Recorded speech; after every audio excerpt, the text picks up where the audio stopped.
Un baile en el panteón. Cuenta la leyenda que en uno de los regimientos zacatecanos se encontraba al frente el capitán Augusto Pavón. Liberal de 30 años, agnóstico, alto, esbelto, de piel blanca, ojos azules y pelo rubio, ya que una de sus abuelas había sido catalana. Era hombre de aspecto marcial, trato correcto, y de él narraban hazañas de valentía que lo hacían el centro de atracción de las miradas femeninas en fiestas y encuentros. Contaba con muchas amistades y era hombre popular en la ciudad. Frente a la plaza del Laberinto, nombre dado por su jardín, había una fonda cuya propietaria tenía una hija llamada cariñosamente Amparo de la Felicidad, sobrenombre que le dieron a Amparito por su belleza y gracia. Ella era quien atendía a los clientes de La Aurora.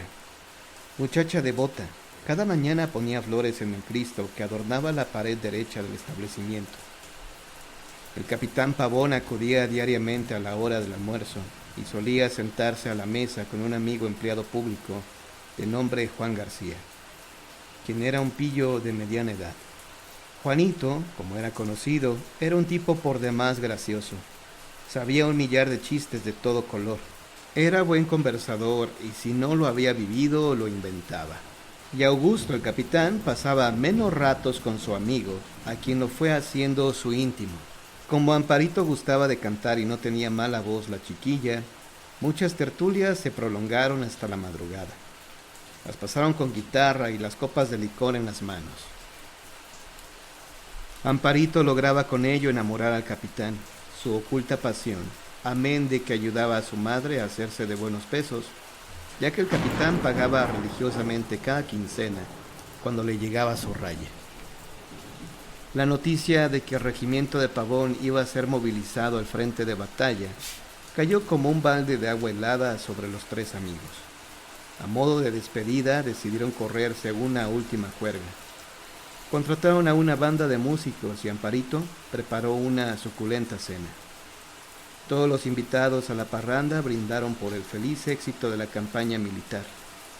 Cuando el alcohol hizo su efecto y de la alegría se pasó a un estado brumoso, los amigos pidieron a Augusto que les narrara una de sus aventuras más audaces. Embriagado y ensoberbecido lo hace, pero es blanco de pullas y burlas por parte de Juan. Tan bebido como su amigo y que pensaba que de ese modo le demostraba su afecto. Sin embargo, aquellas chanzas picaron el orgullo del capitán, quien levantándose de su asiento le asevera a sus colegas: «Nadie pone en duda mi valor. Ahora mismo soy capaz de enfrentar cualquier peligro». La concurrencia se cubre con el silencio, pues lo que menos quieren esa noche es terminar la fiesta con un duelo. Mas el inquieto Juan le responde: «Hagamos una apuesta, mi querido capitán». «¿Qué tipo de apuesta, Juan?» «Una en la que nos juguemos todo la valentía y el coraje». «¿Qué propones, Juanito?» «Lo siguiente. El primero que muera tendrá que hacer un baile de muertos en el cementerio donde descansen sus restos». Un murmullo de admiración recorrió a los que se hallaban en la fonda La Aurora. Y como continuaban estupefacto, Juan prosiguió lleno de una supuesta superioridad: y tendrá que venir por el otro, personalmente, para llevarlo a la celebración». «Hecho», declara el capitán casi ebrio, casi dormido. Para darle fin a la disputa y que el capitán pudiese continuar con la anécdota, los hacen jurar solemnemente a ambos que el primero que muera ha de venir por el otro y llevárselo a la fiesta de los fenecidos. El Cristo que estaba en la pared fue quitado de su sitio y sirvió como respaldo para el juramento, ya que los dos contrincantes, muy serios, con las manos extendidas, establecieron un pacto por demás macabro. Aquello que había comenzado como simple broma tomó un aspecto siniestro, al brillar una luz roja y enfermiza en el momento en que se cumplía el juramento. Mal sabor de boca dejó en la concurrencia el asunto, por lo que optaron por irse despidiendo. Pasaron 3 meses. Cierta tarde de aguacero inclemente, un mensajero llevó la desgracia noticia de la muerte del capitán en batalla. Amparo y Juan, conocedores de la tragedia, guardaron un luto tan riguroso por el amigo muerto como los dos familiares del capitán, que a la sazón habían llegado a vivir a la ciudad. quienes fueron precisamente los que pidieron que se llevasen los restos mortales del capitán Pavón a Zacatecas para darle cristiana sepultura en el panteón de refugio. Parecía que el acontecimiento iba a pasar al olvido, pues las semanas se dejaban venir como sin querer, dibujando primero una insinuación de sonrisa en los dos amigos enlutados, hasta que terminaron por trazar en los rostros la alegría de los hasta entonces mustios, cuando Juan García fue ascendido a inspector en la oficina de rentas. Ser inspector de dicha entidad significaba que en poco tiempo iba a convertirse en un hombre muy rico, y el sueño de casarse con Amparo de la Felicidad se le cumpliría. No quiso desperdiciar la ocasión y de inmediato organizó un festejo mayúsculo en la misma fonda en la que solía regocijarse casi a diario. Cuenta la leyenda que estaban en medio de la parranda y ya corría el vino generosamente, cuando una criada entra y tras preguntar quién es el señor don Juan, le indica que un militar está esperándolo en la esquina. ¿No le ha manifestado su nombre?, preguntó Juan distraído, con la idea de que algún nuevo amigo quería unirse a la fiesta, pero que no se atrevía a entrar sin ser antes invitado. No, señor. ¿Es joven o viejo?, preguntó Amparito, interesada. No lo sé, señorita, porque no he podido verle la cara.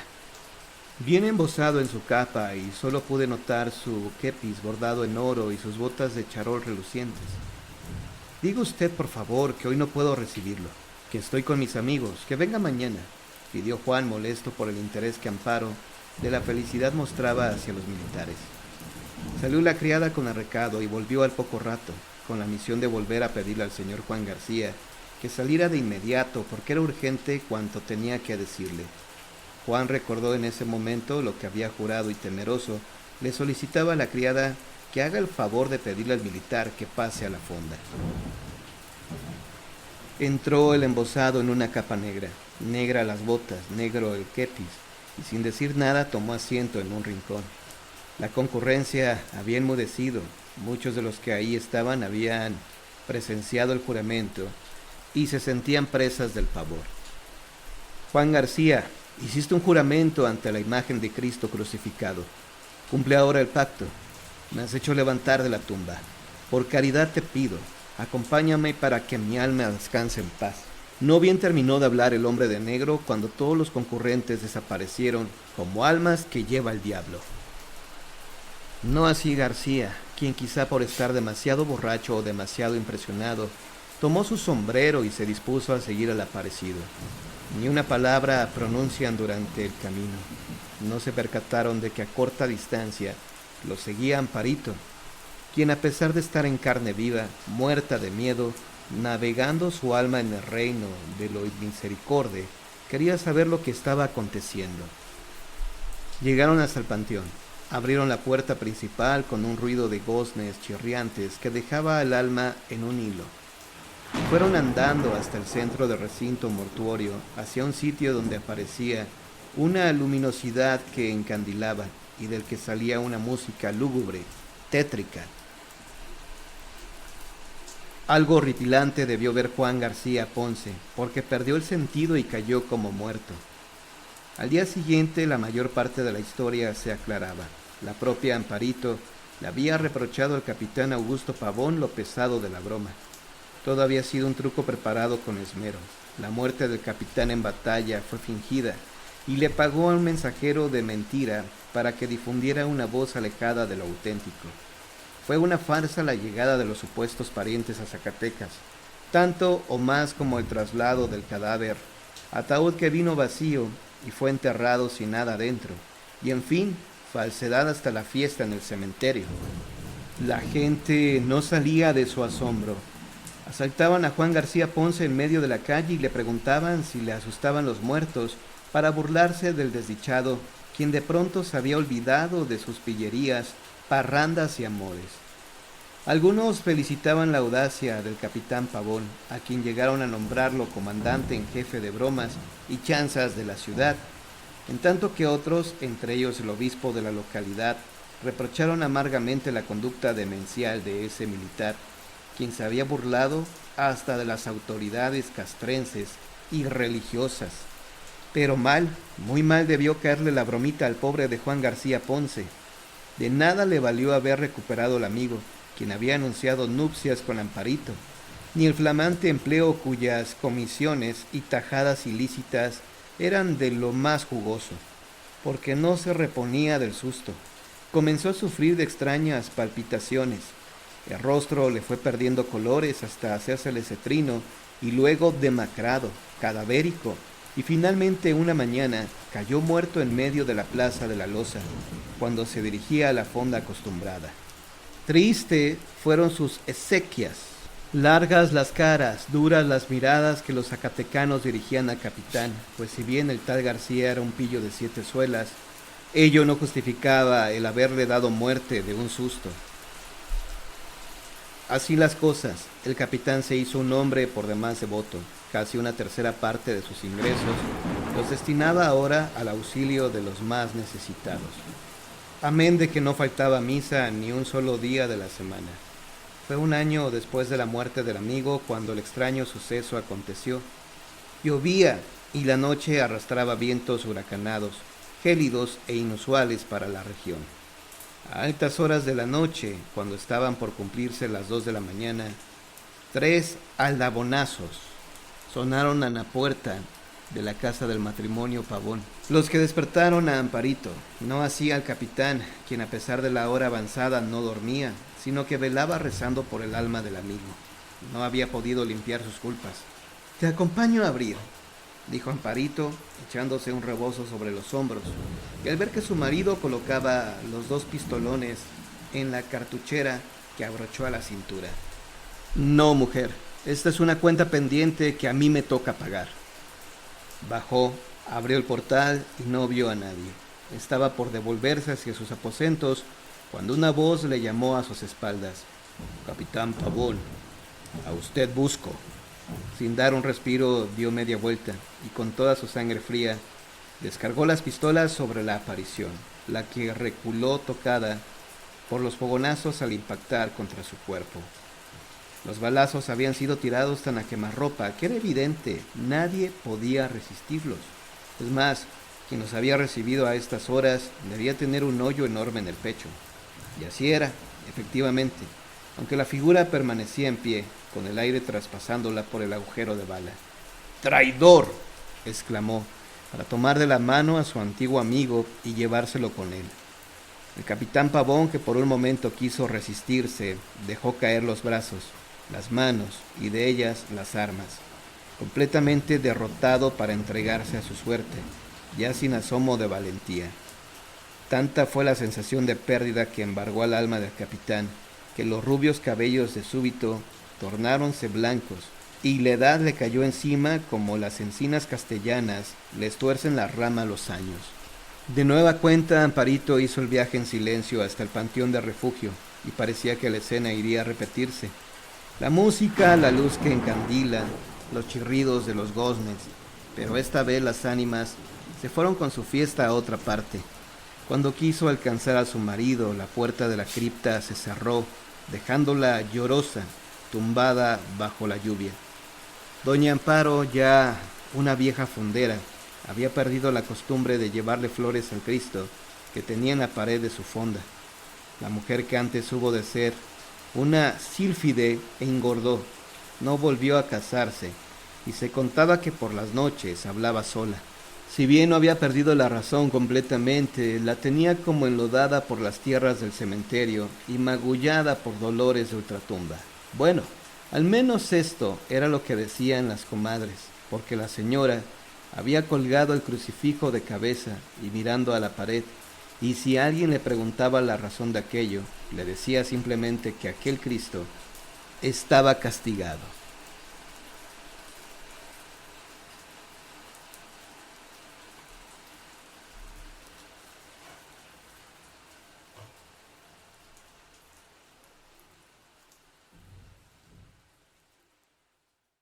Relatos de fantasmas de panteones en Nuevo León.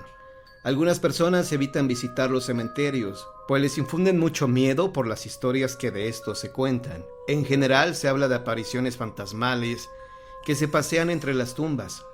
de la presencia de demonios que ahí habitan en función de los trabajos de hechicería que se practican. Han sido los veladores quienes principalmente alimentan estos dichos o leyendas, los cuales son conocidos por la gente porque incluso han sido testigos de ellos. A continuación conoceremos algunas historias que acontecen en los panteones de Nuevo León. Panteón de Dolores y el Carmen. Son estos sin duda los cementerios de mayor renombre y antigüedad que se encuentran en Monterrey, Nuevo León.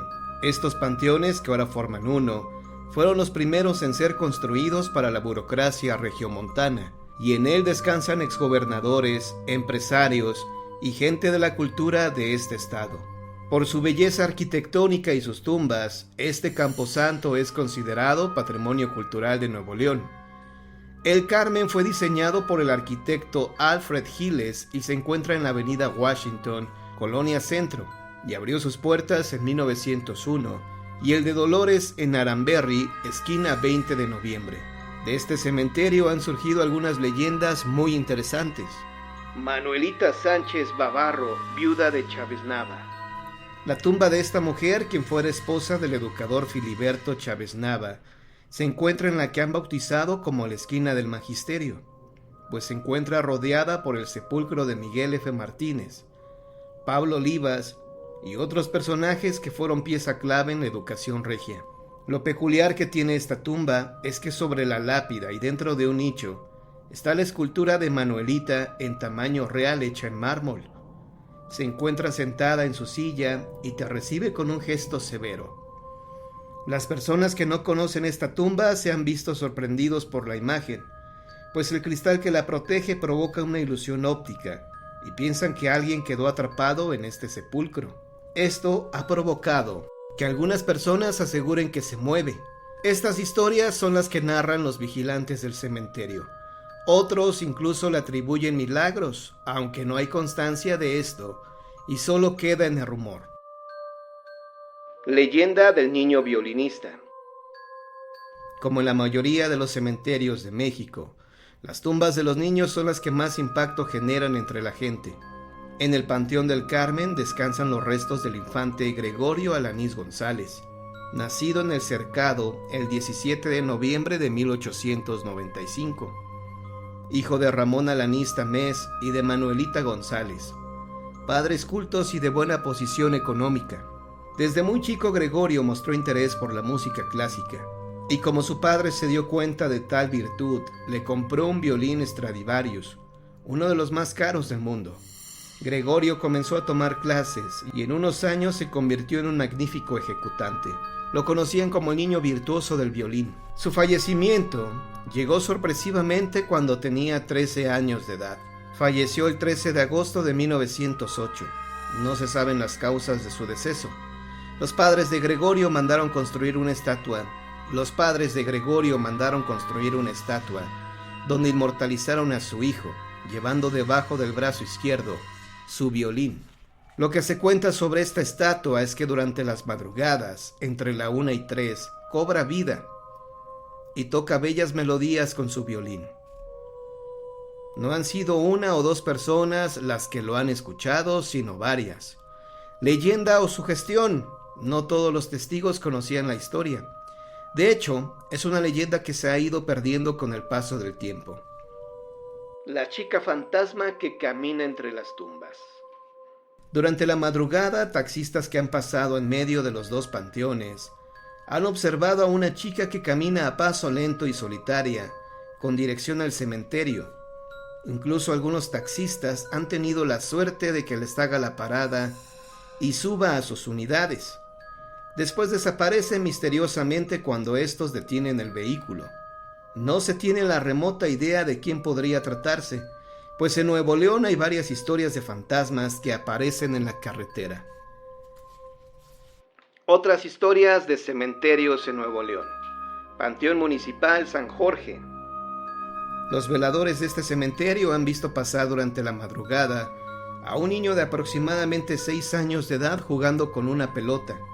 También se han percatado que un joven, a quien han llamado el futbolista, hace lo mismo que el niño, correr entre las tumbas con un balón, y por más que han querido darle alcance para saber de quién se trata, incluso a bordo de una motocicleta, no han podido. Se ha visto también el espectro de una mujer que a paso lento recorre el panteón, pero cuando han intentado alcanzarla, ésta se desvanece ante la mirada atónita de los vigías. En este lugar también se han reportado la presencia de brujas, pero no se atreven a acercarse a ellas por el miedo que les provoca. Algunas personas se preguntarán por qué en los cementerios pueden refugiarse o reunirse las brujas. Y la respuesta es muy sencilla. Muchos adoradores del diablo, así como los brujos, se les conoce también como hechiceros, se concentran en estos sitios por considerarlos lugares de poder para llevar a cabo sus ceremonias. Algunos incluso usan los cráneos u otros huesos. No es de extrañar entonces ver a estas temidas brujas en los cementerios. Panteón Santa Rosa. Dicho cementerio se encuentra en el municipio de Apodaca y fue edificado en 1917. Se cuenta que en este camposanto se han visto a una mujer vestida de negro volar sobre las tumbas. Algunos opinan que se trata de una bruja, otros de un espectro, pues incluso han visto que tiene su cuerpo descarnado. Uno de los vigilantes, cuyo nombre se mantiene en el anonimato, informó a sus compañeros que mientras dormía, sintió la presencia de alguien. Al momento de abrir los ojos, observó que se trataba de una mujer vestida de blanco, que al poco tiempo de estar ahí, se marchó volando. Podría tratarse de una bruja o bien del espectro de una mujer que se manifiesta vestida de negro. Hay muchas historias de fantasmas donde se habla de mujeres vestidas de luto. Ahí lo interesante es que le han visto el cuerpo descarnado, por lo que podría tratarse de una aparición, y descartar la posibilidad que sea una bruja. El hecho de que se le vea volando es aún más difícil de explicar y entender, aunque solo para los vivos, pues en el mundo de los difuntos no se aplican las mismas reglas físicas. Panteón Municipal Estanzuela. Lo interesante de este cementerio, ubicado en la calle Camino de la Estanzuela sin número, en la colonia Satélite, en Monterrey, es la historia que ahí se cuenta sobre la aparición de un féretro flotando, custodiado por 4 cirios, que aparece de la nada en medio del panteón. Uno de los testigos fue el vigilante del cementerio que al regresar por una herramienta que ahí había olvidado, tuvo esta visión. Ante el temor que esto le provocó, echó a correr para encerrarse en su caseta de vigilancia. Al día siguiente, este ataúd había desaparecido. Historias de este tipo son muy interesantes porque son únicas. De hecho, solo conozco una historia similar que se trata en realidad de una leyenda. Se le conoce como la Misa Macabra dentro del Panteón Saucito, en San Luis Potosí. En esta leyenda se comenta que fue observado un funeral dentro del camposanto, mas no un féretro. Es sin duda una historia muy interesante que se debe compartir.